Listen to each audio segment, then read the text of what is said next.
Oh, yes, I can tell Mrs. Tucker that he has to be resworn. Okay.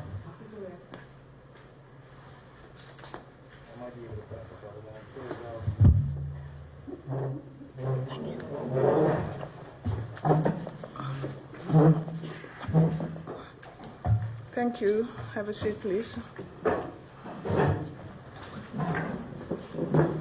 Good morning, Dr.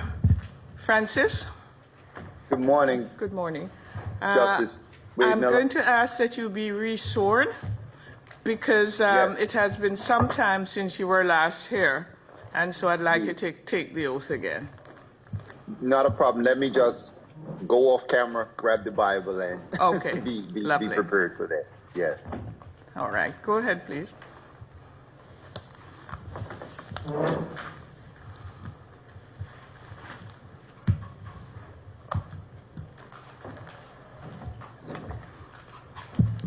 Please.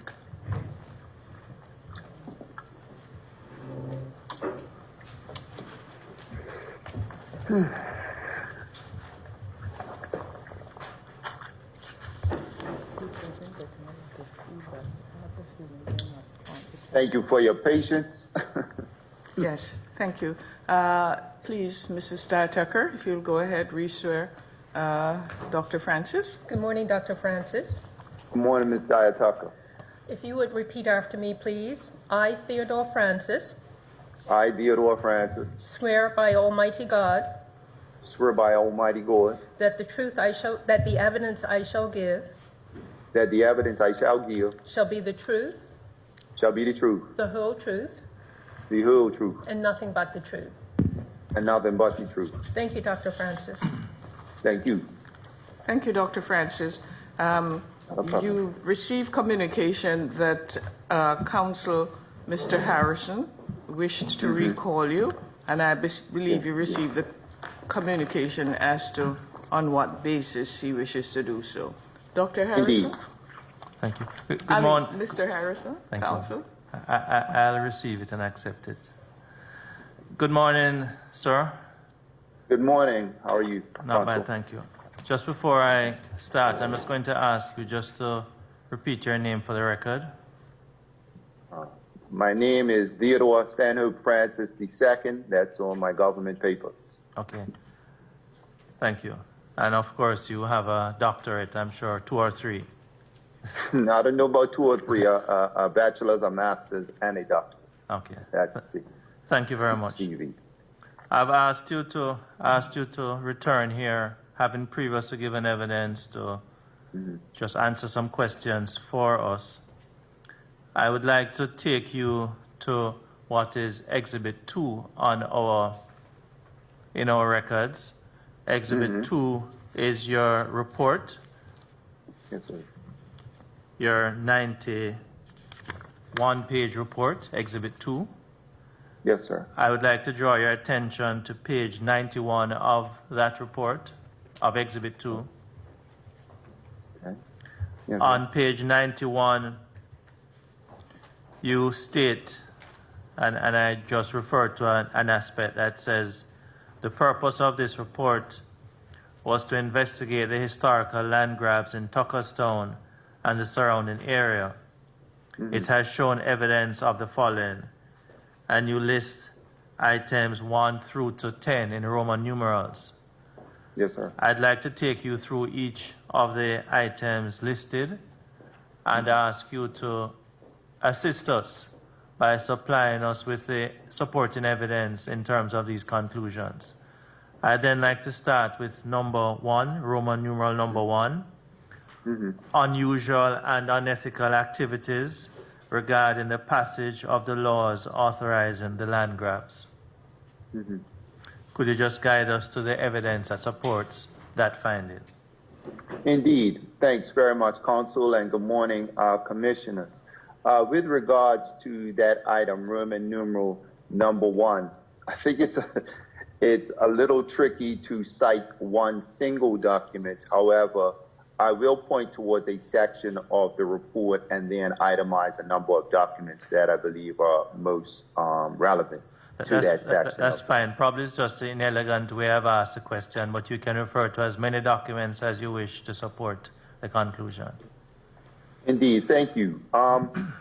Indeed, if we point to, I think it would be just page 21, where I list out when did the alleged land grab occur, who benefited from the land grab, what is the relationship with these historic land seizures and systems of colonialism, racism, segregations, and political power. I believe that is page number 21 in the report, yes? Yes. I proceed to kind of outline a number of thoughts. I'll just kind of begin that are relevant to answering your question. I would like to probably begin with pages 23 and pages 23 to about 24, 25, yes? And those are cited in, I speak about a series of meetings that took place between the leader of the Trade Development Board, Mr. Stanley Sperling, Arthur Bluck, John Hand. Arthur Bluck was the Bank of Bermuda president at the time and Hamilton mayor. Arthur Bluck was a white Bermudian businessman down in Front Street. And these men were selected as part of a group that went to New York to negotiate on behalf of the Bermuda government. So they were charged regarding a new steamship contract. The documents that I have in terms of that is a document from the Royal Gazette that's dated September 6, 1919, as well as subsequent meetings of that were also recorded in the Trade Development Board documents, but I don't cite that. I just referenced the newspaper article. Herminian on Royal Gazette, September 6, 1919. I think it's just useful because if we go to, I want to say it is one of these documents I have listed in the shared Dropbox. I'm just seeing if I can pull it up kind of quickly. There we go. Royal Gazette, I believe I have it listed in the shared Dropbox as PT18. PT18. It's a document from the Royal Gazette, September 6, yeah? And it makes reference to a meeting with members of the Trade Development Board. I'm just trying to see if I can pull up the page line just so we don't lose too much time on this. Hold on. It makes reference to meetings with the Trade Development Board and the men that I mentioned in terms of in terms of them being able to go to New York and negotiate a steamship contract on behalf of Bermuda. Why am I referencing that under this idea of unusual and possibly unethical? This is just the beginning of what we see as I'm sorry, Dr. Francis, I think we have lost your, we're hearing you, but we have lost your picture. Oh, sorry. He's back. He is. We're still here? He's back, yes, thank you. Okay. All right. I think when he shares the document, we lose him. So I Oh, don't know that's if, what's probably happening. yes, I don't know if electronics. Okay. If he can just share his document, it'll be fine. If he can share his document. No, I think what just happened, Dr. Francis, the screen went to the color blue. It was just blue. So there is no document that was projected or shared. Ah, okay. All right. Well, not a problem. We'll try this one more time. We saw a document here. On this screen, it was shared. Okay. Thank you, Chair. Okay. So I'm confused. So we're good though, yes? Or video we're good. Just a little quick check-in just for my clarification. We can see each other video, yes? Yes, I'm seeing your picture presently. Okay. Okay, and we all have audio, yes? We do. Thank you. Dr. Francis, may I interject? Yes, commissioners are asking if you could share your screen with us, Okay. please. Sure. in The respect document of I had pointed out was TT18. yes, TT18. Thank you. TT18. Your screen. Yeah.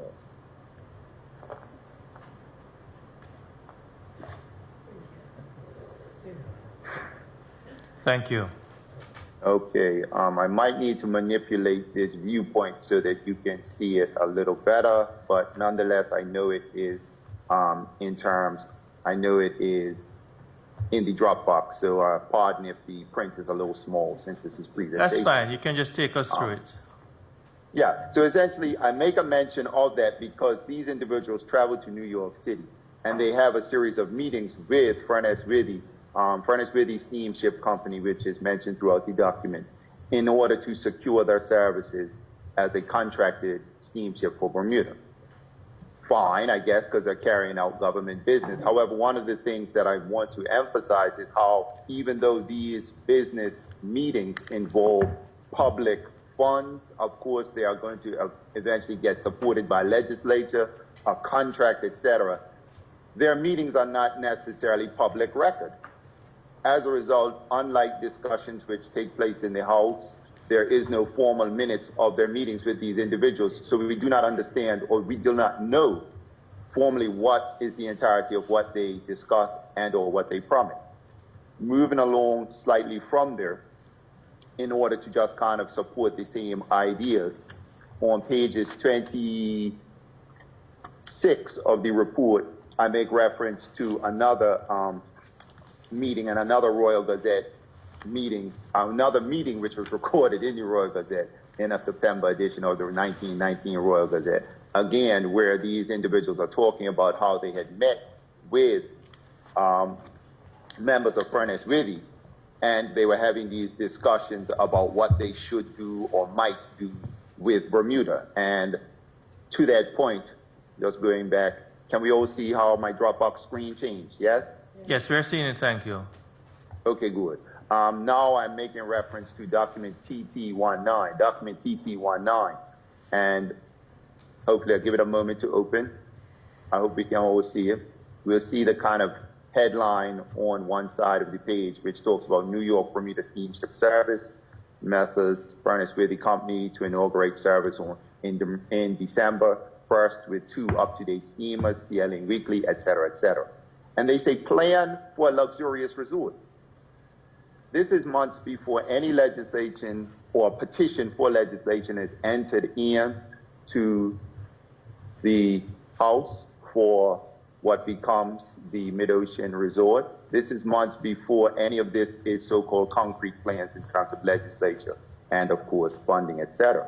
So what we do see is we see that even though these men were sent ostensibly to get a contract, and we understand that if people are sent on government business, there might be certain interactions which are not necessarily always disclosed. There are some certain elements that need to be entered into public record, and this is why I draw the conclusion that this seems a little unusual, possibly unethical, because even though these matters are going to eventually require some type of legal authorization, they're going to need the purchase of land, whether private or crown land, etc.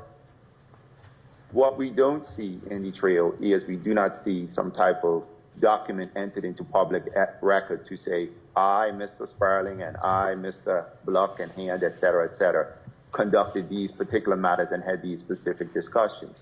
One of the things I make a note of in the report, I believe it's on page 25 and 26, is that Blackiston, and that is the man by the name of Henry Curtis, I think it's Henry C. Blackiston, of Furnace Withy. He was the North American director of Furnace Withy, operating out of New York City. He makes a mention of he has plans to establish a golf course in Bermuda. He has plans to have a resort, et cetera, and I cite another gazette that I'll make a mention of that gets at least some type of record of these conversations and possibly promises, but we don't know once again, so I have to use the language of possibility. But what we do recognize is the individuals that the Gazette interviewed when they came back from this trip. This is some of the things that they disclosed, as well as even Mr. Blackiston's comments. So once again, circling back to that statement of unusual and or unethical activities regarding the passage of these laws regarding the land grab, what I'm simply attempting to set up, or not even set up for, is to show evidence of, not even set up, I think that's the wrong word, show evidence of, is that there are a number of background conversations made not just by individual private businessmen, but by people who are tasked to do the business of Bermuda writ large. Members like Sir Stanley Sperling was a member of colonial parliament at that time, right? So he's a Bermuda representative, representing St. George's and arguably the entire colony when he travels to New York. However, what we don't see is that same type of responsibility in declaring all of the things which were discussed at this time. So even before we see the passage of the laws which authorize what becomes the Bermuda Development Company, and that what eventually gets built into the Mid-Ocean Golf Club and Country Club, as well as the surrounding housing estates of tourist cottages or colonies, as they call it. Even before that, the ground is broken for that. Even before the laws are passed for that, we see a number of background conversations. And I can walk us through a number of other documents that speak to that, but that's kind of the broader point that's being illustrated by some of these documents. Thank you. Documents that I've definitely referenced. You could just take us to those documents if you have them. Sure. Fingertips. Sure. In terms of, hold on. Again, what we're seeing is, hang on, back out of this Dropbox, sorry, and back to November 4th. It is a November 4th document. I believe it's in the Dropbox code TT20, TT20. That's the document I'm making. TT20. It is a clip from a newspaper, November 4th, 1919. And again, my usage of these newspapers, some might say, well, why didn't you have a Furness-Whitty document? Because my search of the archives, and I believe my colleague, Dr. Swan, went into this, we combed through hundreds of documents, arguably thousands of pages, in terms of searching for material, because I would have preferred to have found a document, just in terms of my historical bias, I would have loved to have found a document that maybe was issued by, a colonial secretary, or possibly, the head of Furness-Whitty. I'm still digging down their papers right now. I believe some of that stuff is archived in England, and due to the COVID-19, we weren't unable to necessarily get digital access to those materials. I'm sorry, Dr. Francis. I don't wish to take you off track, but I've just use the word historical bias. Some persons claim that you have a historical bias. How do you answer that question? Well, every historian has a historical bias. They need to read a book called That Noble Dream about the fallacy of objectivity amongst historians. However, we do have a methodology. And when one discloses his or her methodology, then you allow your critics to then go and say, well, they use this methodology and they produce this report, this result. It's kind of like the math teacher in school, the arithmetic teacher in school used to ask you to show your working. Don't just give me an answer at the end, yes? Okay. I don't know if that's a familiar illustration, or maybe I'm just showing my age. I don't know, right? Yes. But nonetheless, I think, that's fine. I have no issue with that per se. I think sometimes, though, when that notion of I have a bias or this person is biased, we throw it around in a non-academic sense. And by that I mean this here. They say, therefore, if you, counsel, have a bias towards X particular topic or X particular finding, nothing you do is credible. So I think sometimes it's used to attack an individual's credibility. So in terms of the academic usage of bias, okay, fine, everyone has that. Okay. And the person who says they do not is not necessarily being clear about what they're really dealing with. Thank you very much. You are continuing to show some other examples of the illustrations. And we are at TT20, yes, thank you. T20, yes, sir. This indeed talks about the arrival of Furness-Whitty and Company. So we discussed, I think I mentioned how the deal for a steamship, because after World War I, Bermuda was lacking adequate regular steamship contact with the U.S. as well as other parts of the West Indies to, of course, A, export its vegetables, and B, of course, deal with passenger transport and or the tourist industry. So it was something that many people thought was very necessary, from farmers to travelers to individuals in the tourism. However, what we're seeing is the contracting of Furnace Withy seems to have come with a number of background conversations which the public is not privy to. The spaces where these background activities take place, these kind of off-the-record conversations take place, are being identified by the documents I showed. One such is, or a series of these is mentioned in the Royal Gazette, November 4th, 1919 edition. It speaks about the arrival of Henry Curtis Blackiston. Of course, I mentioned he was the U.S. director of Furnace Withy. It mentions the arrival of Sir Frederick Lewis, who is the CEO, the British CEO of Furnace Withy Steamship Company. It mentions Charles Blair MacDonald, who was a golfer as well as an investor, who was invited along on the trip. It also mentions Charles Wetmore, who was a New York architect. So these men come to Bermuda, but one of the things that their trip to Bermuda in November 1919 is predicated upon is Sir Frederick Lewis and Blackiston mention how their investment in Bermuda is predicated on finding some place in Bermuda for this resort that they imagine would be able to be built in Bermuda and which would serve as a draw for hopefully tourists and travelers coming to Bermuda. And that would then, of course, incentivize Furnace Withy's own steamship operations. He'd obviously be able to sell, quote unquote, sell more tickets if he is the contracted steamship operator for Bermuda. And he has a resort that hopefully is attracting many North Americans to travel to Bermuda. Okay. We mentioned this Gazette article for the following purposes that they talk about in this Gazette article. I think I'm enlarging it, trying to see if I can find the discussion. But we mentioned this because these men end up having a meeting with the Chamber of Commerce. They call an impromptu meeting of the Chamber of Commerce for these individuals when they show up in Bermuda, and they have a number of discussions. They also have a tea and a special invitation-only party at Government House, hosted by the governor and his wife. And of course, the governor is the executive of the island, of the colony, and a number of MCPs are in attendance. However, once again, public business being discussed, however, no public record of it. So it's challenging, and it leaves us to wonder, okay, to what degree was there premeditation, and what levels of premeditation, and what kinds of promises may or may not have been made in these meetings, which were not recorded for the public, even though they involve business that would involve the public, specifically individuals living in Dakota. You go ahead, continue. Okay. With regards to what I mentioned as far as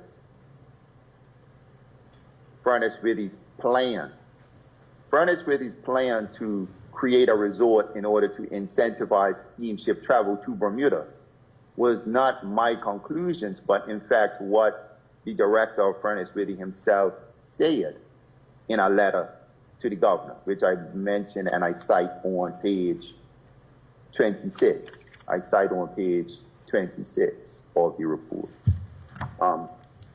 It's a document called Sir Frederick Lewis to Governor Asser, August 15, 1923. I'm returning back to the Dropbox list so I can draw that document up for you, because I know I put it in the listing. Give me a quick moment in order to pull that up.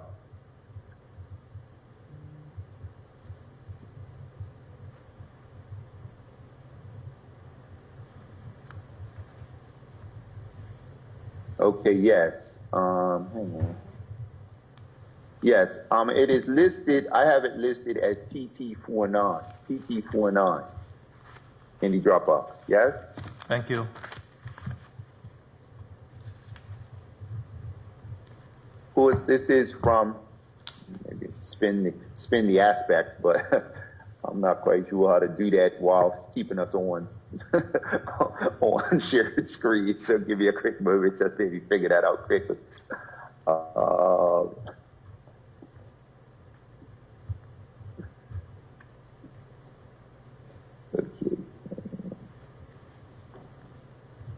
Well, I beg the commissioner's patience because, like I said, this document is tilted to the side. However, I would ask if they might want to make reference to it, and also yourself, counsel.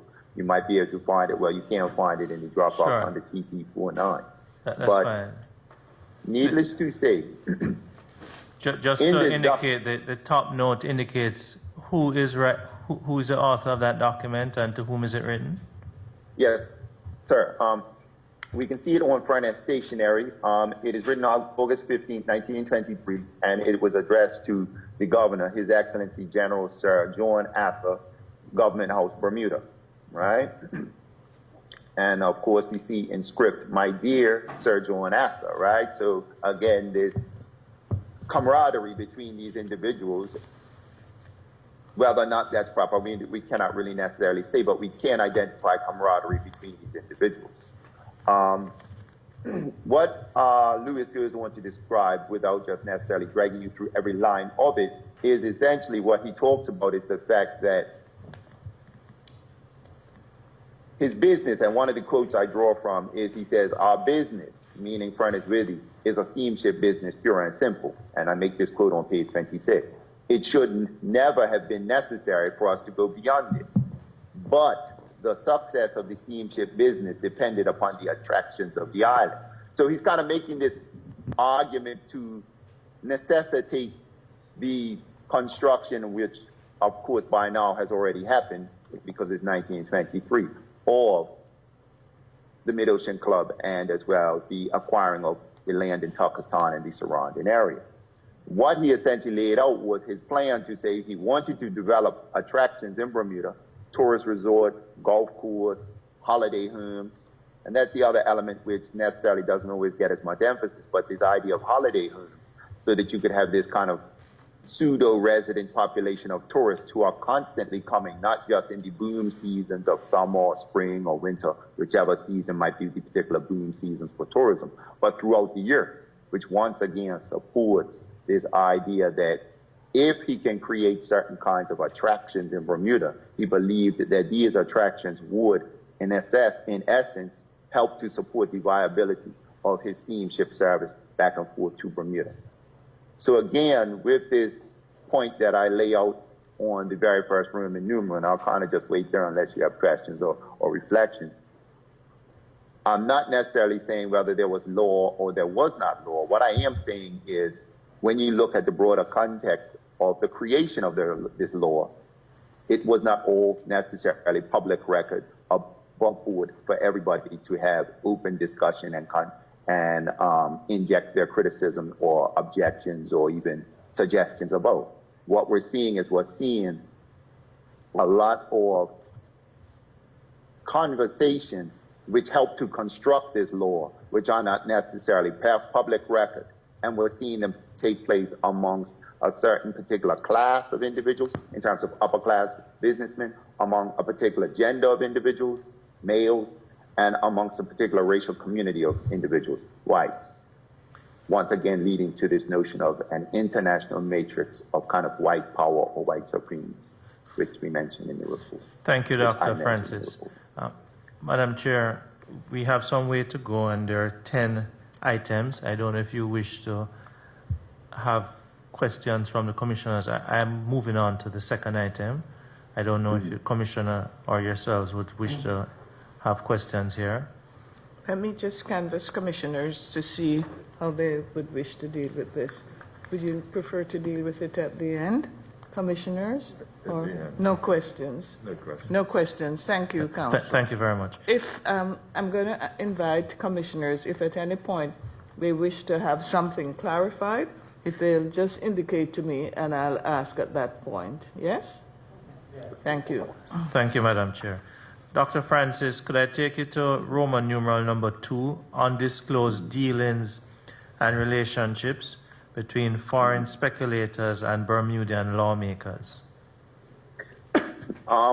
I would largely point back to the same set of documents I just identified. I can flex, go forward to more, but I would largely just point to those two September 1919 documents from the Royal Gazette, as well as I believe it was that one document from the one Royal Gazette from November, because what, again, these discuss is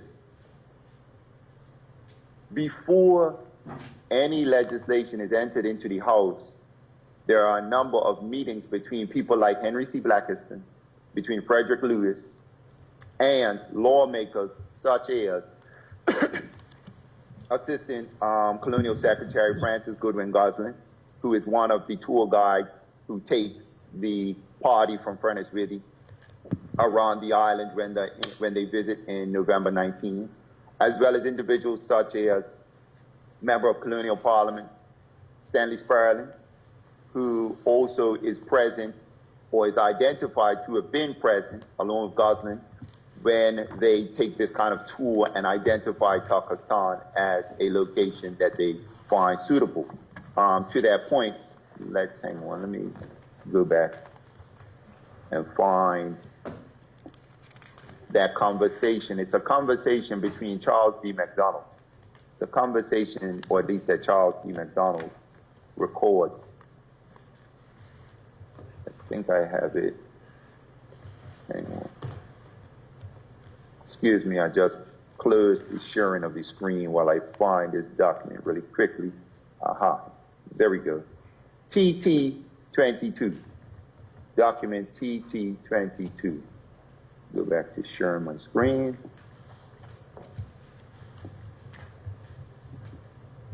Document TT22 in the Dropbox, which kind of speaks to this, but in addition to the other documents which we cite. In this, we find, this is Charles Blair McDonald. Charles Blair McDonald was present on the Moorish Prince, the visit that the steamship that brought Sir Frederick Lewis as well as Henry Blackiston and other Furnace Withy associates to Bermuda in November 1919. In his recollection of, he writes about his recollection of the visit to Bermuda. And I just make a quote from page 170 of the document, well, of the chapter, because he writes about his life. He talks about how he had actually first visited Bermuda in 1904, and a few years later he visited again. And he mentions how, as a golfer, he was surprised that even though Bermuda has this kind of very nice scenery, in his opinion, there was no adequate golf course that he found on the island. And he and his friend had been discussing how should they possibly create a golf course in Bermuda. And the fact that this man is in the company of Henry C. Blackiston as well as Lewis is interesting, given that it's a little while before any construction or even any announcement that there will be construction of a golf course in Bermuda. Nonetheless, on this page that I have shown right now, unfortunately it's upside down, but it is accessible in the Dropbox. He mentions that, and I'll just begin reading from the middle of the second paragraph. Sir Frederick Lewis diverted one of his steamships, the Moorish Prince, for a trip to Bermuda and invited me to join him. I also noted the architect Charles D. Wetmore at Sir Frederick's request to join us, as they thought they would be interested in a hotel. Charlie Wetmore was aware of the desire of a number of our friends to buy some property in Bermuda and build a golf course. He and I traveled all over the island, and finally we found desirable property at Turkestan, of which we were told 500 acres could be bought for $550,000 to, excuse me, 150, that's actually a typo. It says 550, but it's actually 150,000 when you look at the earlier production of this book. This is a reprint of it, and they actually have a typo in the reprint, but it is 150,000 to 200,000 US dollars. Turkestan district was inhabited mostly by native Negroes, being halfway between St. George's and Hamilton. I had once asked Mr. S.S. Sperling, the leading administrator on the island, to obtain options on the property. This he did on a large acreage. My intention was to have 10 or 15 men put up $15,000 or 20,000 apiece in New York, and then in some time develop or purchase for a playground. So the recollections of Charles B. McDonald, who was documented to have been in Bermuda during November 1919, indicates that he spoke with Stanley Sperling, who was an MCP. So again, to this bullet point that you're making mention of, bullet point, was it number 2? 2. Yes, we have interactions between a member of Colonial Parliament, who interestingly enough was a representative of St. George's, and these individuals in the Furnace Witty Party. So again, this thing's about how he has a plan with his friends to develop this. This isn't entered into public record because we checked it. Okay, thank you very much. I'm going to, just before we move on from Roman numeral 1 and 2, I'm going to share my screen. I am going to ask you to,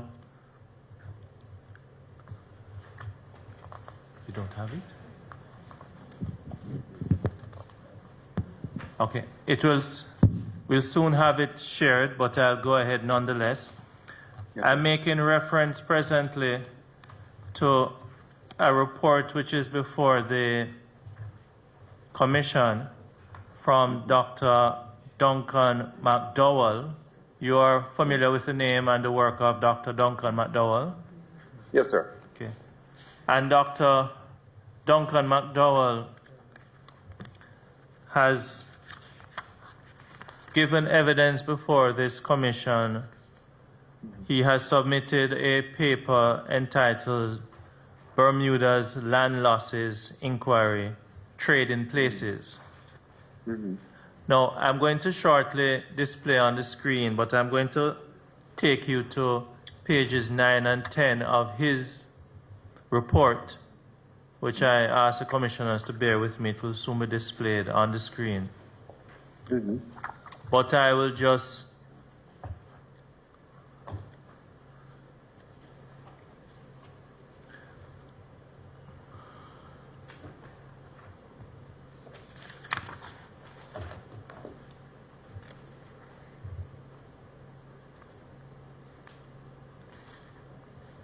crave your indulgence, Madam Not a Chairman, problem. Commissioners, and Dr. Francis.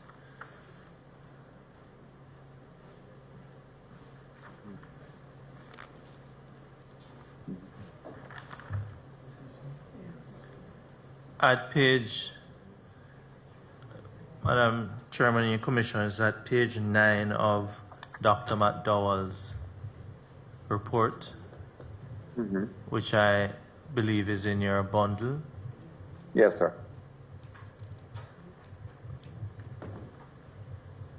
I'm just waiting for it to be displayed so the commissioners can read along with us. Dr. Francis, I just ask you for a moment. Not a problem. Is displayed? Is it share? Something is this. Thank you. Is Dr. Francis able to see?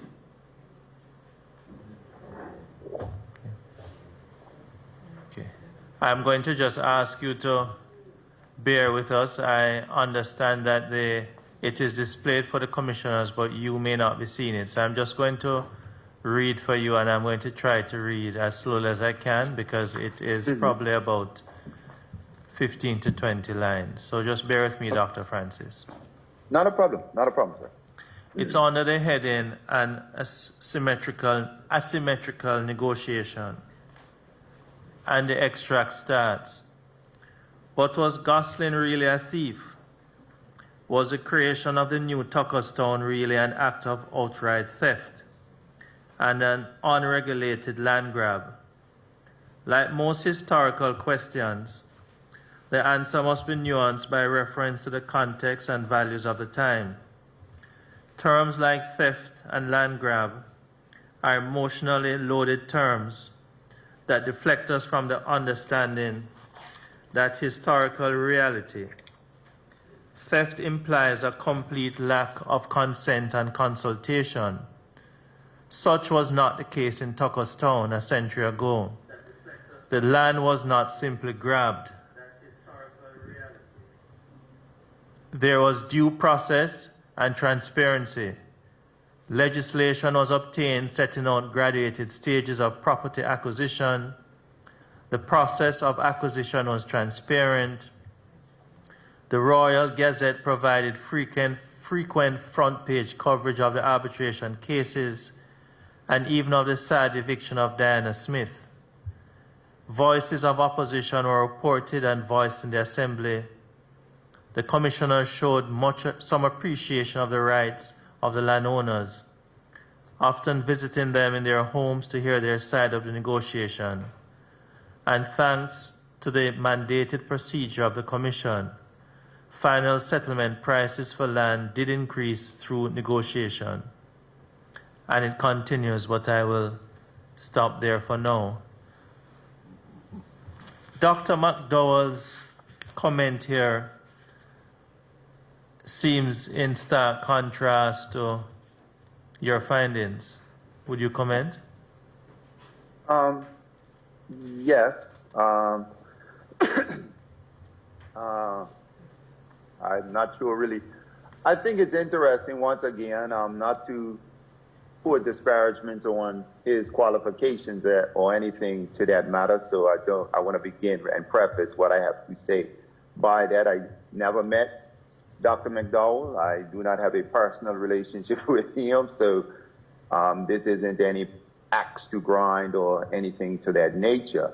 I just feel, say, as historians, we have different conclusions from looking at arguably the same or similar materials. I think it's interesting in terms of some specific quantifiable observations about his work on this subject and my work on this subject. If we look at Dr. McDowell's report, I believe the entirety of it is 16 pages, and outside of the citation in text of his own work, or of his own work being his book, Another World, I do not see any footnotes. So there are no documented citations in the document he has presented to the commission in terms of saying that he has he is making these conclusions. So that's first observation. It's 16 pages, as I said, and I'm not saying that volume speaks and quantity speaks all the time. However, the report I prepared is 91 pages, and it is cited throughout with primary source material. Those are just some objective, we can quantify observations about his work and my work. Now, to speak about his conclusions being very different from my own, I would simply say that I think it's interesting that he somehow observes or makes note of some of the same or similar interactions that I speak of in my report. However, he does not give them the same kind of weight. I think the statement that you read under the heading asymmetrical negotiations, and he proceeds to go in and ask his inquiry, was Goodwin Gosling a thief, etc., and was it a land grab, etc. The crux of what he's arguing is this notion of legality. And I think I speak to that quite clearly, especially in the conclusion of my report, where I say that legality must be understood historically. If we are simply legal administrators and we just have to look in a catalog and see, okay, is there a law, and that's fine, you just follow the law. But there is such a thing as just as well as unjust laws, unfair laws, unethical laws, even immoral laws. And the fact that laws have changed throughout historical time indicates that people have the capacity to evaluate law, see if it is truly in service of all members of society, see if it is the kind of law that is being fairly applied, and then reevaluate those laws. I think the mistake in Dr. McDowell's analysis or evaluation of these things is he gives too much credence to the rectitude and the morality of laws which necessarily were not created in a free democratic context. Neither were they created in a context where all islanders had the equal sense of input into the construction of those laws. Furthermore, it seems to ignore the fact of how Bermudian legality and politics has operated. And I make those conclusions not just simply on my own analysis as expert witness and someone who has multiple degrees in history, however, but also according to the testimony of individuals from that time. He says, well, these things must be evaluated according to their time. Well, I have a voice from that time. A man by the name of T. Melville Deal, who was, I believe, Attorney General. If we look at TT2, TM Deal, Bermuda Laws and Franchise. Bermuda Laws and Franchise. This was an article written by Mr. T.M. Deal called Bermuda Laws and Franchise, who served or was part of Bermuda's legal establishment in the 1920s and 30s. He wrote an article for the Journal of Comparative Legislation and International Law. Do you mind if I share my screen at this moment? Please proceed. I asked the question. Please refer to yourself. Answer, please. Go ahead. Sure. If we look at Deal's writing, give us a quick moment to find the correct citation from this document. First and foremost, first page, we see that he is, of course, a barrister, Attorney General of Bermuda at the time in 1930, as well as writing with L.E. Minty, Esquire, Ph.D., barrister at law, right? And he goes on to make some observations about constitutions, etc. Talks about the bar process in Bermuda, talks about their exemption, talks about the taxation in the island, etc. Mentions slavery, constitution. Now on page 219 of the article, he says the franchise. So once again, the franchise is useful not just simply because of every 4 years or every 2 years or at the by-elections, etc., individuals get up and who can vote and who cannot vote, who can run and who cannot run for office. But the franchise is also important if we're going to have a conversation about about laws. Because a society or a state's franchise informs the construction of laws. I think that's pretty plainly understood by most. He talks about immediately prior to emancipation of the slaves, the real property qualification of the electoral franchise was 40 pounds assessed value. But the same measure which freed the slaves raised this qualification to 60 pounds. And it also, what he doesn't mention is he also raises the qualification, the assessed value qualification in order to run for office as well too. He then explains why was this done, which I think is most interesting.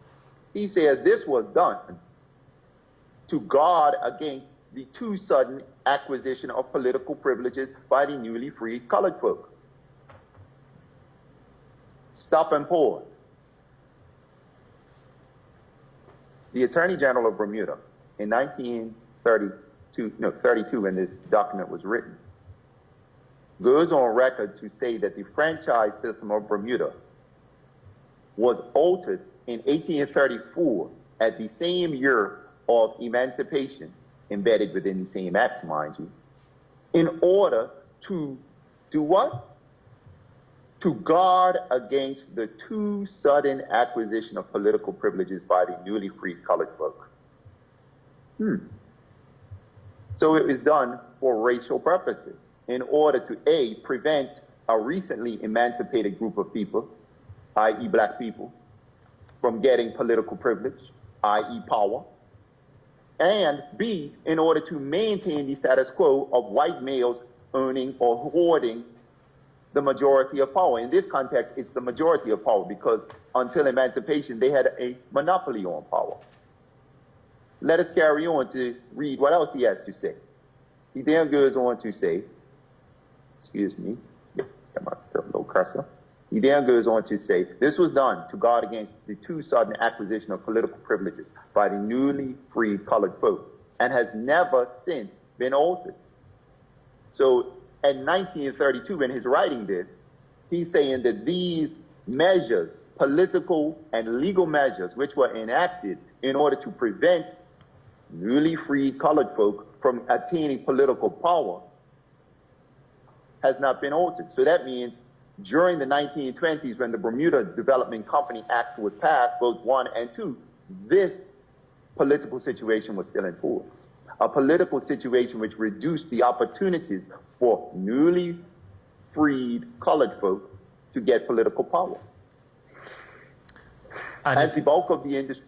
Sorry, if I just get you to focus on the words of Dr. McDowell, the land was not simply grabbed. There was due process and transparency. Well, what I'm saying is, to that point, I'm glad you raised that, to that point. Yes, the due process and transparency was created by who? A class which wanted to eliminate and remove due process. However, it was very transparent. Why? Because even as Deal is saying, and this is the thing that I want us to be clear about, in the context of a white supremacist society, and that's what he's essentially articulating, not in the same words, but he's saying, well, if we're going to prevent newly freed colored folk from getting rights, getting political power to sudden acquisition of political privileges, in his words, essentially what you're constructing is a political society whereby white people hold the majority or a monopoly on power. Essentially, white supremacy.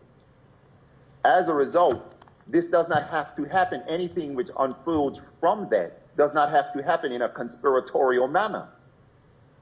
It happens quite openly. And I think that is one of the things as a scholar which is challenging, because when you say racial bias, when you say racial inequity, some people want to say, well, this person was a nice person, and they want to get into an individual's personal morality. Side note, but I think it's a useful teachable moment, so permit me if you may. On the other hand, sometimes when we say racial discrimination, people want to look for some type of conspiracy and some type of ham-handed act where someone beats someone over the head and calls them all type of racially denigrating terms. However, in the context of this kind of political situation which governed Bermuda at this time, you don't have to do that in some secret corner. They've created a political construct. They've created a political system whereby whites are designed to hold the monopoly on power. And the newly freed colored folks are designed to be marginalized in political privileges. As a result, they can do things openly under the veneer of legality. However, guess what? It's not necessarily the kind of due process that he implies with his statements. That does not exist.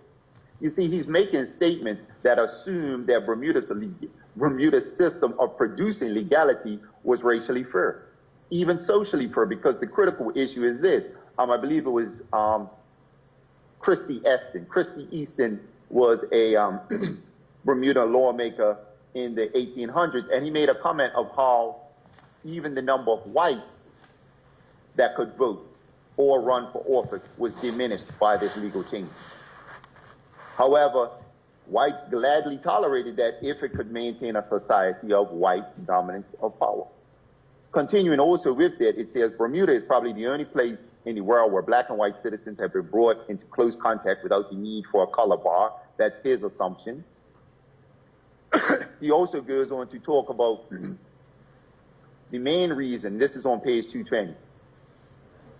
The first colored member was elected to the House of Assembly 50 years ago, essentially in the 1880s. Bermuda received emancipation in 1834, but it wasn't until 1883-84 that we see the election of the first black man to the House, Mr. Joe. And if we put that in comparison to other parts of the British West Indies, Jamaica, and other spots, we recognize that inside the first decade of emancipation, you're seeing black or multiracial persons being elected to the House of Assembly. Interesting comparison just for our understanding. He also goes on to talk about how the nature of, he says, just going down this midway through this paragraph, the majority of the present electorate in Bermuda is definitely opposed to women's suffrage, unfair to women, white ones as well as black. Bermuda is at present governed by a House of Assembly, the representatives to which are elected by residents guaranteed to have had interest in the economic welfare of the colony to the extent at any rate of holding 60 farm and land accessible to taxation at their value. The extension of the franchise would mean that in course of time, nominees of real property companies would get elected. And by passing laws which the legislature has hitherto carefully avoided the consideration, make it possible for the land to be bought lock, stock, and barrel by real property speculators. If the enfranchisement were extended only to white women, it would create immediately a sense of irritation and injustice among the colored population, who more than white folks are keen on maintaining man's political supremacy, his opinion. If it went to the limit of universal adult suffrage, including the colored population as well as white, the present Bermudian official view is that either A, the white population, though in a minority, would be kept in power by force or fraud, such as exists in the southern states of America and to some extent in South Africa. The change would mean in course of time the practical abandonment of the island by the white race, either as a result of extermination or fear of extermination by the colored, or of economic conditions as in Haiti, San Domingo, and some of the British islands of the West Indies, where political power having got into the hands of the black population, hopeless financial mismanagement has followed. So what's his fear about universal franchise? His fears about universal franchise is saying essentially white folks in Bermuda are going to begin to act with force and fraud, such as in the U.S. Jim Crow South or in South Africa. Or he says the change would mean the practical abandonment of the island by the white race. Why does he attach racial outcomes to an allegedly fair franchise if Dr. McDowell is correct, that this franchise and Bermuda's political system is allegedly so fair? So I think it's more than been proved, and you can read through the entire document, but I think I've more than proved the point that essentially what he's building on, this notion that there is a fair political and legal system in Bermuda, is absolutely preposterous, and it's said by the Attorney General of Bermuda, a white man, in the 1930s. Thank you. Thank you. Dr. Francis, we're going to project on the screen the speech of His Excellency, the Governor, the throne speech, or the speech from the throne, dated Friday, 6 November 2020. And I take you to what appears on your screen, the 5th paragraph, and I will just read it for you in the context of what you are saying now. Madam President and members of the Senate, Mr. Speaker and members of the House of Assembly, the unequal beginnings of the different races in Bermuda have culminated in a history that is in degrees untold or not agreed. The ongoing Commission of Inquiry into Historic Land Losses is one such exercise in achieving a correct telling and agreed account of our history. Black people in particular have once been deprived of a history told through their experiences. The importance of this to the development of later generations cannot be underestimated. The Guyanese scholar and social justice champion, Dr. Walter Rodney, spoke of what he termed a series of responsibilities of black people, the most important of which is to define our own situation. An unresolved history is a divider that impacts our cultural identity. Before I ask my question, it's a long run-up in cricketing terms. I take you to page 89 of your report. And at page 89 of your report, in July of 2014, the then Bermuda Governor George Ferguson, and you refer to it at page 89, had said, Yes, sir. The compulsory purchases and other compulsory land transfers related to U.S. naval and aviation requirements during the Second World War clearly disrupted communities and the Bermuda natural landscape. Compensation arrangements were made. Both of the major historic compulsory purchases which were highlighted in the debate. The purchases in Tuckerstown in the 1920s and the purchases for military purposes during the Second World War appear to have been completely broadly in accordance with the normal principles of compulsory purchase for public objectives, with measures in place to help ensure fair prices. In neither of these cases do I consider that there is a specific enough case that injustices were done that would merit the establishment of a commission now.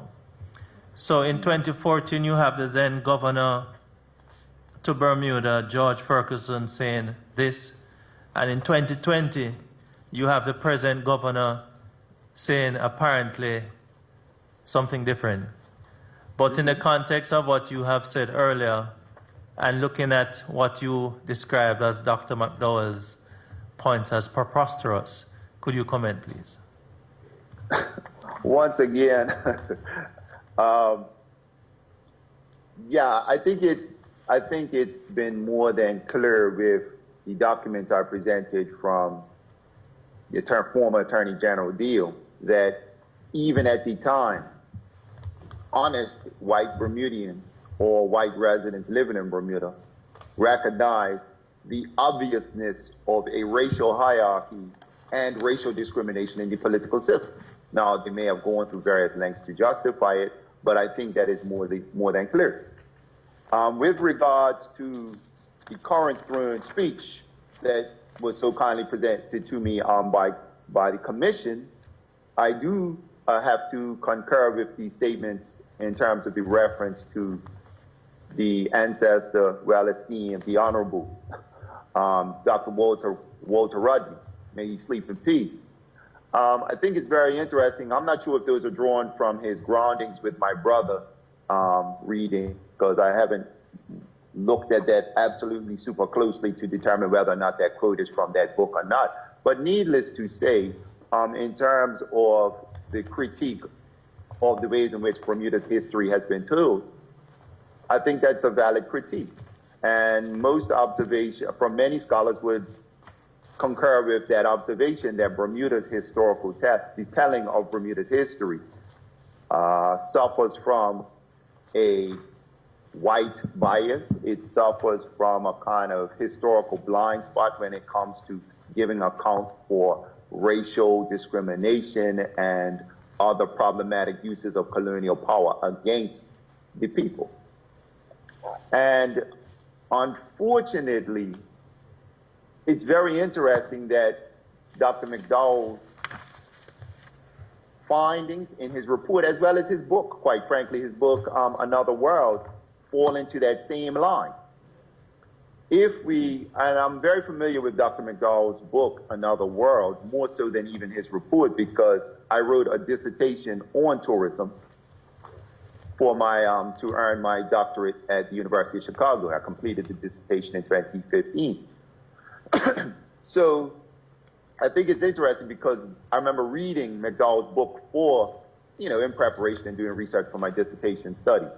And I think it's interesting that McDowell himself comes to know about Bermuda through the lens of tourism.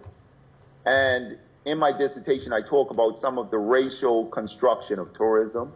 And even McDowell himself talks about how he first came to Bermuda on a honeymoon, how, the bank of Bermuda president, I believe, Mr. Mowbray, was a supporter of his research. His wife, as an expat, works at the Bermuda College, et cetera, et cetera. And I think it's very interesting how his entry first into Bermudian society as a white male from Canada is facilitated by tourism.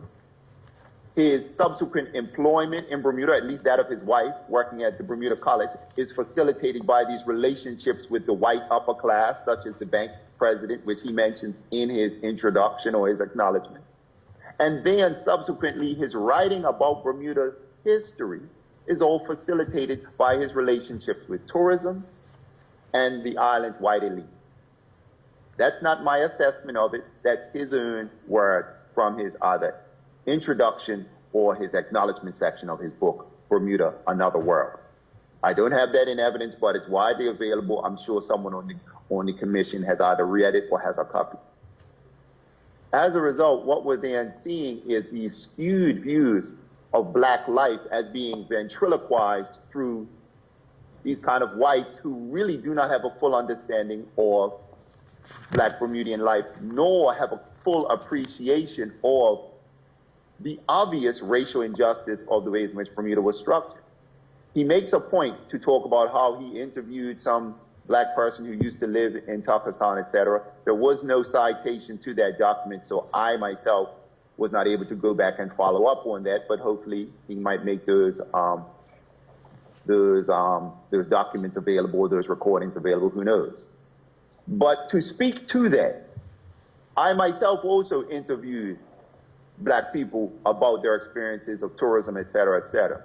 And there was a quote that was made to me, and I think it's very interesting. And again, commissioners may agree, might not agree, or might have observed similar things. We recognize that part of tourism is the politeness ethos. Part of tourism in Bermuda is the politeness ethos. You know, the kind of Johnny Barnes,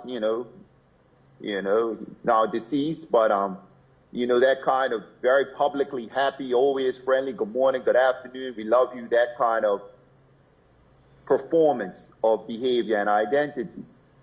And I think it's very interesting because having had a black Bermudian grandma who could smile and speak very politely to older whites or any white person because she grew up in an era of heavy racial segregation.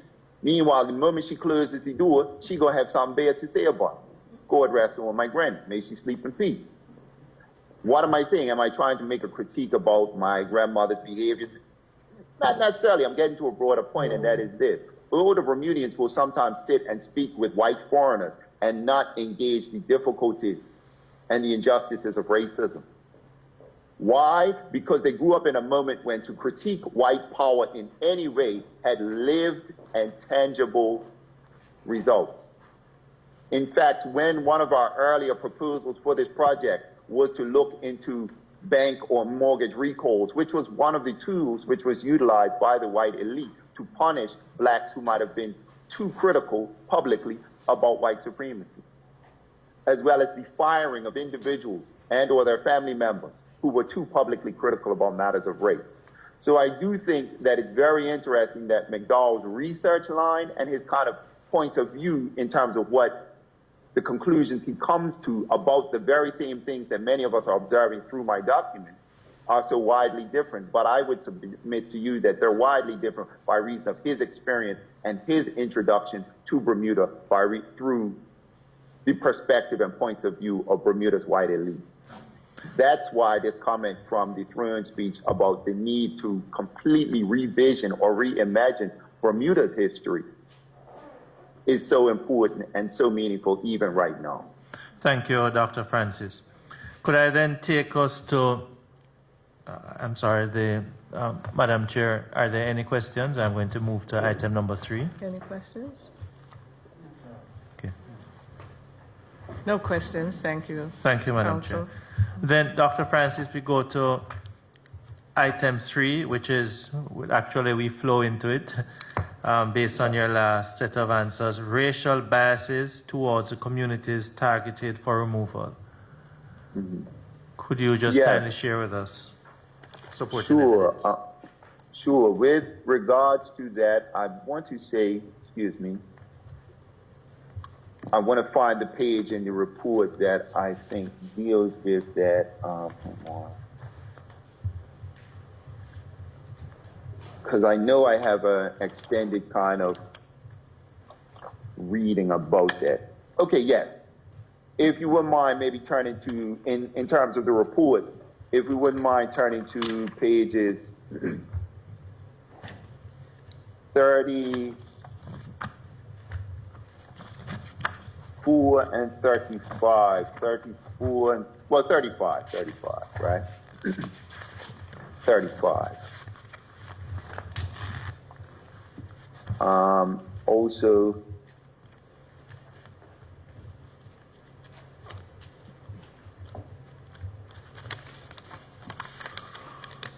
Yeah, hang on, excuse me. And I'm trying to pull up, give me a moment.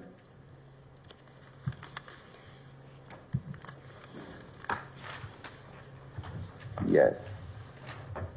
Okay, here we go. Yes, okay. And also, if we look at the Dropbox,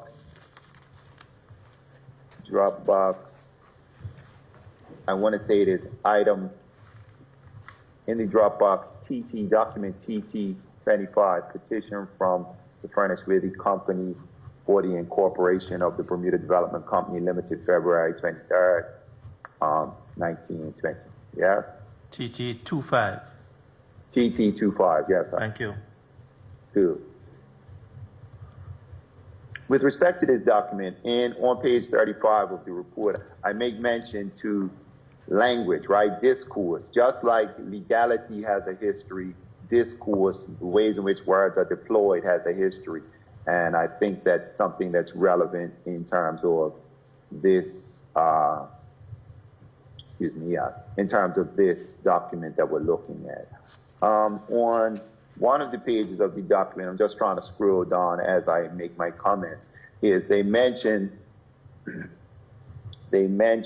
yes, paragraph 8, yes, they mention. The land which your petitioners desire to acquire has been of little economic value to the colony and has remained in a backwards and undeveloped state for upwards of a century. Less than 1/3 of it is arable, the remainder being chiefly rocky hills and sand dunes. It is very sparsely populated. There are far fewer inhabitants to the square mile than in any other part of the island. Goods Don. Also, yes. Paragraph 11 as well, too. The opposition referred to exists in a few cases only and is attributable, in the opinion of your petitioners, mainly to the indifference, but partly to a failure to grasp the great advantages which will accrue to themselves and their neighbors by the intended development, and in some measure to the agitation of a few who, for reasons of their own, desire that the district shall remain in its present backward state. These critiques of the Takistan individuals cannot be just taken in a vacuum. It's easy for us to look at the language of backwardness, etc., undeveloped in a 2020 frame and misread or overlook what the actual critique of this is. And on pages 35 and 36 of the report, I kind of I unpack the ways in which language like undeveloped, language like backwards is used through a racial lens, especially in 1920. 1920 is a moment of scientific racism. It's a moment of high imperialism. It is a moment of British colonialism, not just in Bermuda, but also in parts of the Pacific and in parts of the African continent, Indian Ocean, etc. As a result, this idea that whiteness in relation to people of color is always this improving factor. What do I mean? I mean that when whites have an initiative or a set of desires, they say, well, you know, this is going to be good for you people of color because of this and because of that. And if you resist this initiative for whatever reason, you are somehow backwards, you are somehow lacking understanding, you are somehow impertinent. As a result, this description of these individuals in this kind of way is heavily tinged or flavored with racial ideas. And just as I pause a minute, this is not so much your opinion. You're relying on something that has been written, and you are making reference to it. Is that correct? Yes, sir. Documentation about this notion of comparative backwardness and race. It's interesting we mentioned Rodney, because if we have Rodney's book, I didn't provide the entire book, but you know, it's a publicly accessible book. Dr. Walter Rodney's How Europe Undeveloped Africa is one of the books in which we see these descriptions being made and the analysis of this language of backwardness. We also see it in Eric Williams' book, British Historians and the West Indies, which is particularly germane to the ways in which whites in the West Indies disparage black people or people of color in terms of their lack of development.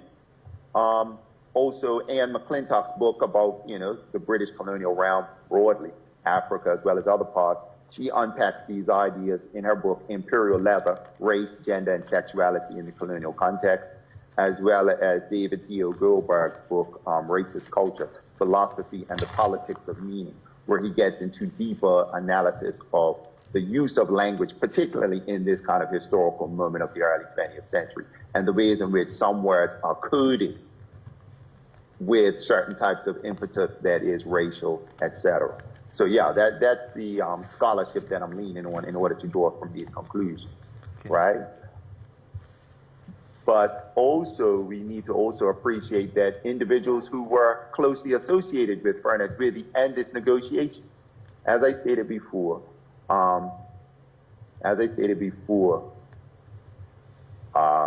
Goslin, Francis Goodwin Goslin, as well as Salisbury Stanley Sperling, were closely associated with the Furness Withy group that came to tour the island in November 1919. It's interesting to note that Goslin, his nickname was Jim Crow. He was known as Jim Crow Goslin. He also wrote a series of letters to the editor under the pen name Jim Crow Goslin back in 1906, and he was well known by his nickname of Jim Crow. By reason of clarification, those of us who might not be familiar, we recognize that Jim Crow is also this coded word or terminology for an alleged minstrel figure in the U.S. South, but it's also a reference term for what? Racial segregation. It was a U.S. kind of terminology. And his pen name being Jim Crow is interesting, and we can unpack or pick the bones out of that at our own leisure. However, Goslin is involved with Furness Withy's attempt to secure this land. So is Sperling, because as we mentioned in the MacDonald text, he talks about having spoken to Sperling, and Sperling was responsible for going to visit individuals in order to make offers to them in order to try and get options on the land. Goslin was also named in that process of getting options on the land in another document, not necessarily the MacDonald chapter. So back to this idea of backwardness and this idea of imputing racial biases towards the community. This is part and parcel, and it even finds its way into the language of the actual petition of Furness Withy as they're seeking to acquire the land. And the ways in which the complaints of Tuckertown residents, as well as those in the surrounding area, is dismissed is part and parcel of this kind of racial monopoly on power, which we discussed when we were looking at TM Deal, Attorney General's comments about the ways in which Bermuda was a racialized society. So political and legal action against, particularly with sets, white economic interests against black property rights or individual and personal rights is a hallmark factor of a racially unequal society. And Deal himself makes mention of the simple fact that this monopolization of power by whites against blacks is a feature of Bermuda's normal political operation. As a result, we see it being signaled by some of this language that we find in this actual document, that's this petition by Furness Withy. Thank you, Dr. Francis. Could we then go to the Roman numeral number 4, which Sure. is problematic standards and/or practices of land valuation? Could you just share with us the supporting documentation? Sure. Give me a quick moment. I want to make reference to, I think I used some examples I utilized some examples and of the ways in which there seems to be no set standard for the valuation of land. Give me a moment. Hang on, there we have. Just try to pull it up in the Dropbox so I can just make reference to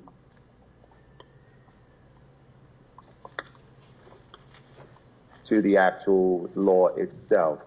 Okay. Number one. Okay, yes. If we go to, if we go to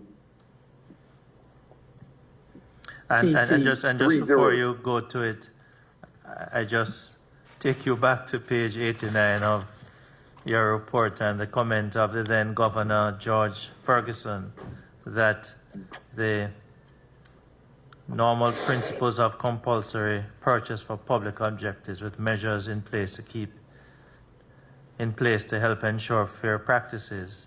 In neither of these cases do I consider there is a specific enough case that injustices were done that would merit the establishment of a commission now, which he said in 2014. Yeah, very valid observation. Yes, indeed. I think it's a very generative quote that was included because, yeah, it speaks to a number of things that I think we've already discussed, the ways in which whiteness assumes a level of fairness in the system which was not materially present. And I think we've made that abundantly clear through our look at the deal document. However, we're speaking more specifically to the bullet point that you raised about, I think it was problematic standards and or practices of land valuation. We can get to, I've raised up document TT30, that's Bermuda Development Company Act number 2, right? For the commission, they can review through it. I think what's interesting, and the point that I really want to get at from looking at this document is simply that even though the document goes into extensive detail, and I think this bleeds into limited avenues of redress, et cetera, power disparities, as well as limited avenues of redress, which are the next 2 bullet points. But what we can see is, when we look at the act, page 1579 is, of course, where it begins. Just trying to shrink it down so I can look at both pages at the same time, What we do see is the commission is appointed. We talk about items 2 and 3. The governor is hereby empowered to appoint a commission under the Grand Seal of these islands to nominate, of course, to carry out the actual land acquisitions, the compulsory acquisitions. Each of the commissioners, they talk about how the commissioners should be entered into their official role and how they will be paid. It mentions remuneration, item number 3 under paragraph 2. It then goes on to talk about how they're appointed and the ways in which the procedure, skipping down to item 6, the procedure of how they're supposed to carry out the business. One of the things that I want to raise this document up for is the ways in which it talks about how, at the hearing, owners should be present. It talks about the powers that they may have, if hearing results in agreement arrived at for the purchase or acquisition by the company, this is item 8, in question, from the owners thereof or from the estate, it shall be binding on the company, et cetera, right? However, these commissioners have a very wide latitude for purchasing the property. I make a mention of this very wide latitude in terms of the account that I give on pages 65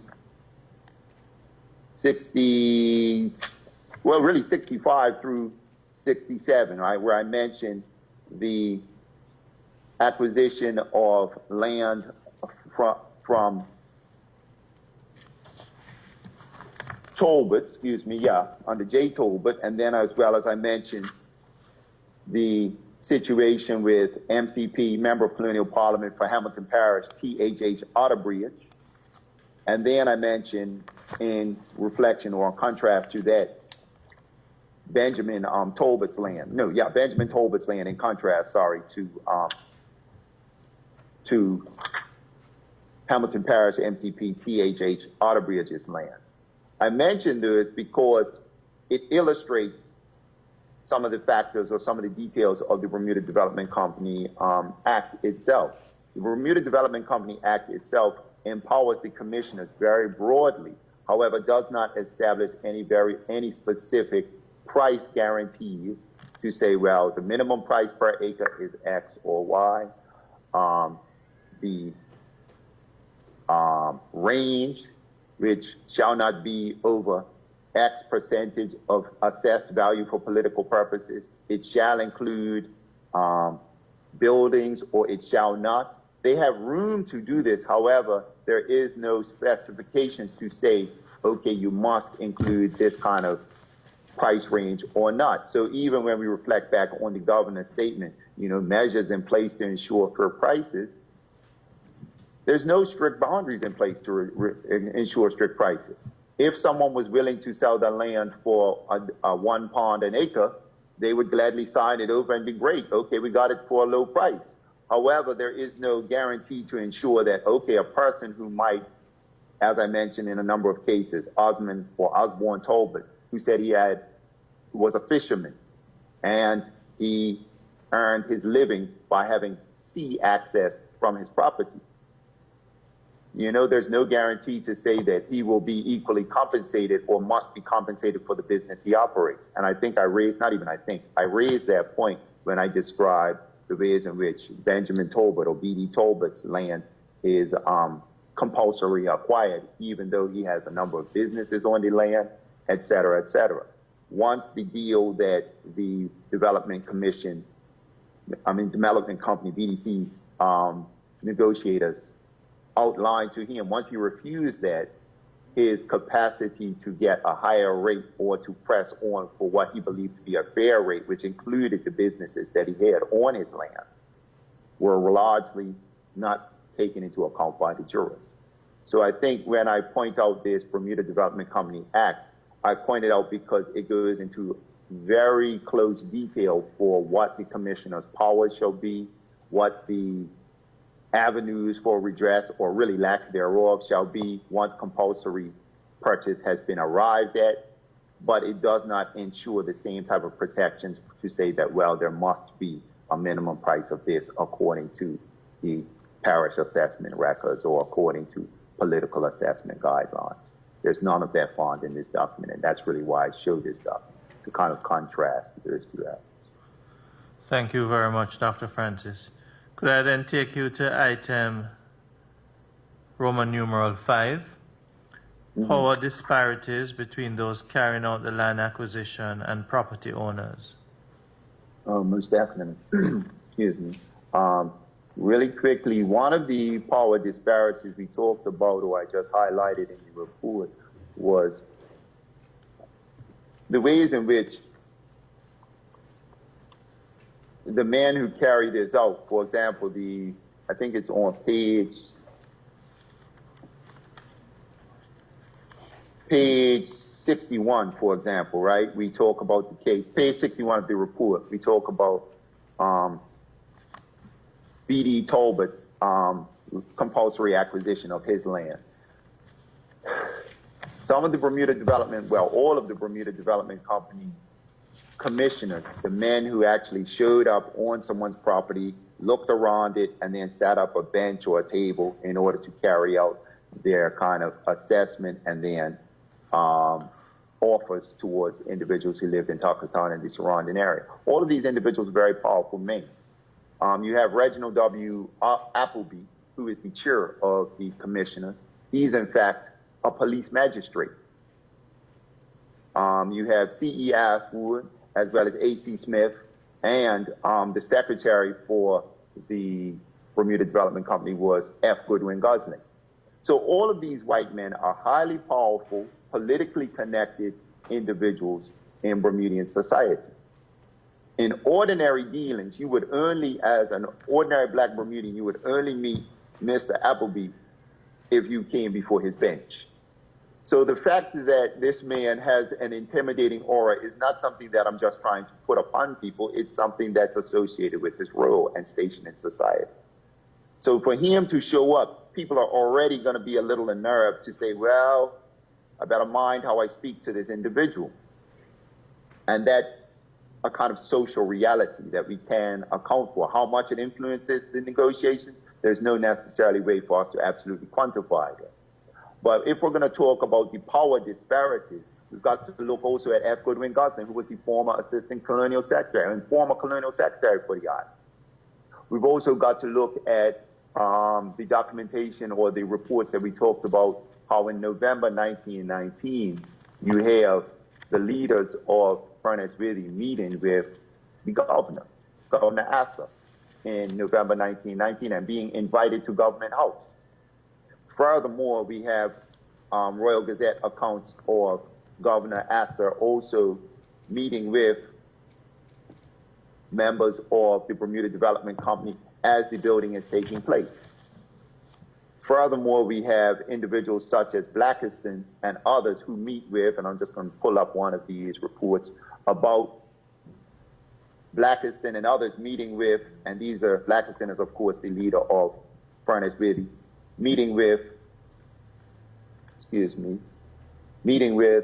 members of the Trade Development Board.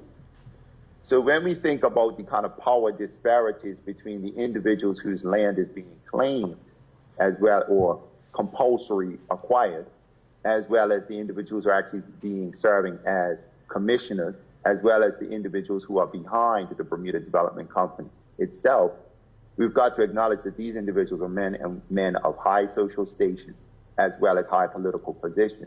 Stanley Sperling remains a member of Colonial Parliament for St. George's, which again is this complicated landscape of this individual supposing to be your MCP.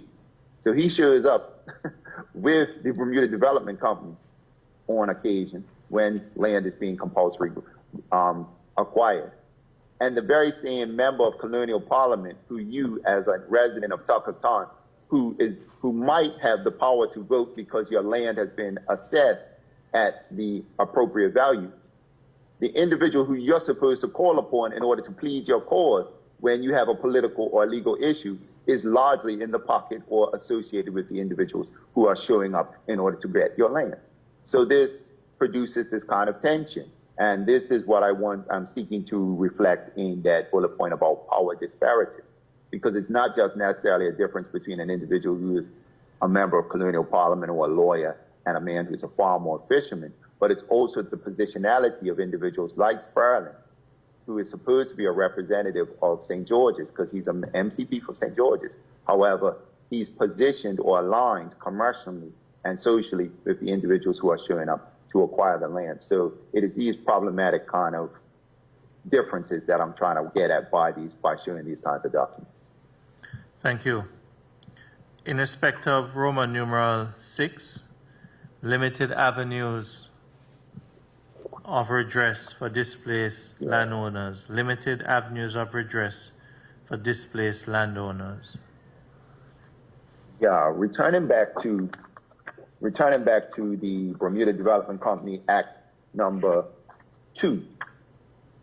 Just share my screen, see if I can pull it back up.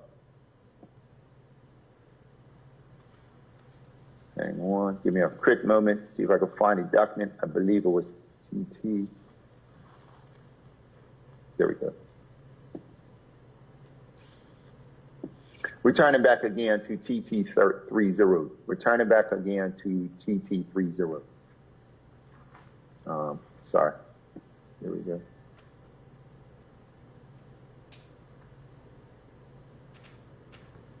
Okay, having a little trouble with this screen share. Give me a moment. It's fine. Okay, try that one more time again. Okay, there we go. Cool. Here we are. If we return back to this, if we scroll down to item, I think it's page 1583.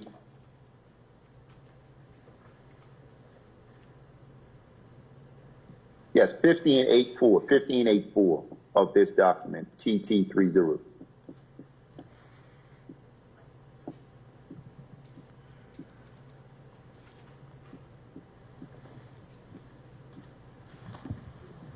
There we go.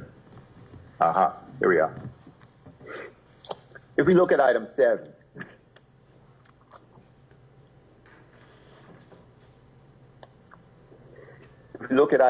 if no agreement is arrived at under the provisions of the last preceding section, meaning the hearing, it says that the commissioners may make such increase in the price offered by the company in Notice A as they consider just and reasonable under the circumstances, and such increased offer shall be binding on the company.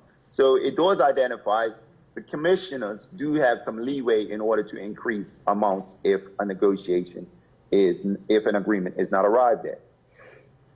However, it states, and thereupon or at an adjourned hearing at the discretion of the commissioners be submitted to the reputed owners, and the procedure prescribed in the earlier subsections 6, 7, 8, and 9 of the last preceding section shall be followed to the extent to which the same is applicable to the altered circumstances, etc. Right?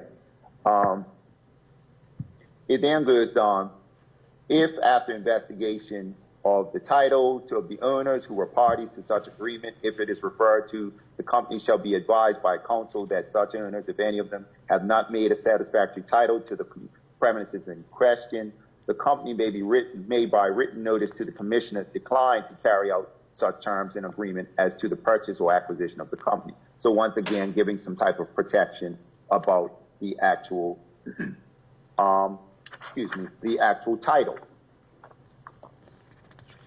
We go on to just kind of describe the following section outlines the actual arbitration section, and that's kind of where I wanted to get to with the limitedness of the redress.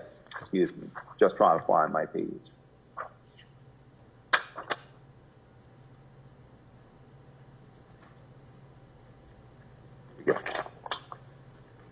When we look at pages 1589 and 1590, I believe I'm talking about issues of power disparities as well as redress. When we're talking about the selection of a jury, and the jury was instrumental because the jury was the one who actually would make the decision on the values that was assessed of a property and really kind of come down with the final decision. When we look at section 15, I think that's on page 1589. 1589, near the bottom of the page. It says, paragraph 15, section 4, it talks about the names of 36 jurors, right? And the commissioners shall then draw out the names singly. So essentially the jurors are being selected from the parish rolls of those who are eligible to serve on the jury. Mind you, taking in mind the discussion we talked about with the deal document and who would be most likely on these juries in the first place. And also the fact that jurors from St. George's and Hamilton were excluded from this. And it was then said that commissioners shall then draw out singly 7 of such papers in order to randomly pick these individuals and read their names aloud. Flip the page, sorry. Read their names aloud, 519. If on any of the names of a juror being drawn out and being read aloud, after said the reputed owner of the land or his counsel or any representative of the company or its counsel shall challenge such juror for a specified cause, which shall, in the opinion of the commissioners or a majority of them, render it desirable for that jury, shall not serve on the inquiry. The commissioner shall direct such jury, shall not serve, etc., etc. So one of the things I think about, which is interesting and which is problematic about this process, is even though it's public, it then puts the individual who might have a complaint against an individual juror, that landowner who might have a complaint against an individual juror, it puts that person in a kind of public jeopardy. If you have some backstanding personal issue, or your family member or relative has some type of personal issue with this individual, and you're like, well, I'm not sure if this person is the best person to make a decision about my landowner. If you publicly disclose that, that puts you in jeopardy of some other type of consequence, as we've kind of talked about the nature of Bermudian society being so kind of closely linked and 2 and 3 degrees of separation. Second of all, it then places you in a kind of legal problem of then saying, well, I can't necessarily disclose why I do not want this individual to serve as a juror over my property. However, then that means that this individual now has power over the decision of the type of price that I'm going to receive for my land. So it places individuals in these difficult situations of not being able to privately object to these individuals. These individuals who, as we said before, by reason of their racial status in a segregated society like Bermuda was, as well as oftentimes their political and socioeconomic class status, would mean it would be problematic to level complaints against these individuals publicly. So I point to that as a very specific notion of the ways in which the process to even challenge how your land is going to be assessed and decided upon is kind of problematic, not for the commissioners, not for the Bermuda Development Company, but for the individuals who are having their land decided upon. Also, when we scroll down to the kind of ending of the document, it then talks about in section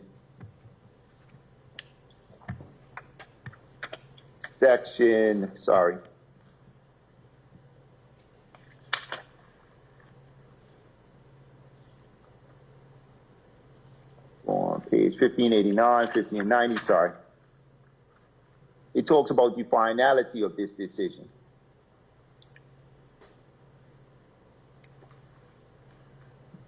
If we skip down to item 15, no, page 1590, sorry, 1591.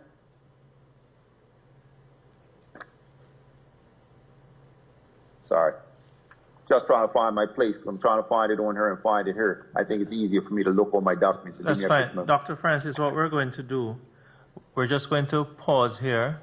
I'm just going to ask you to make a note. That's where we pause. I'm going to give you a chance. You have been speaking for a little while now. We're going to take a break now. Sure. It is by my clock 10 minutes to 12 here. We resume subject to the chair at 1:30 Bermudian time. What time would that be for you? You're 2 hours behind? That would be, yes, sir, that would be 11:30 my time. So it's 11:30 your time. So we're going to take a break now to allow you a chance to That's fine. catch your breath. You've been going a little while. I appreciate it. Okay. Thank you. And thank you, Counsel. Dr. Francis, you had set aside the day for us, did you? Yes, I did. Yeah, I'll be available for the next several hours after that. So, yeah. Thank you so much. We will take the break now and we'll resume at 1:30. Yes, thanks very much, Which Justice. is- Just one thing, Chief Justice. The evening, what time do we conclude in the evening? Just for some clarity, if We possible. should Or is that conclude, to me? I suspect, Counsel, will be another couple hours? No, at least an hour. At least an hour. An hour.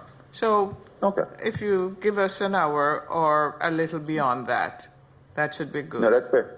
All right? No, thank you. Thank That's you just for so clarification. much. Thanks very Lovely. much. Bye-bye. Thanks, Counsel. Thanks, Chief Justice. See you in a little welcome. bit.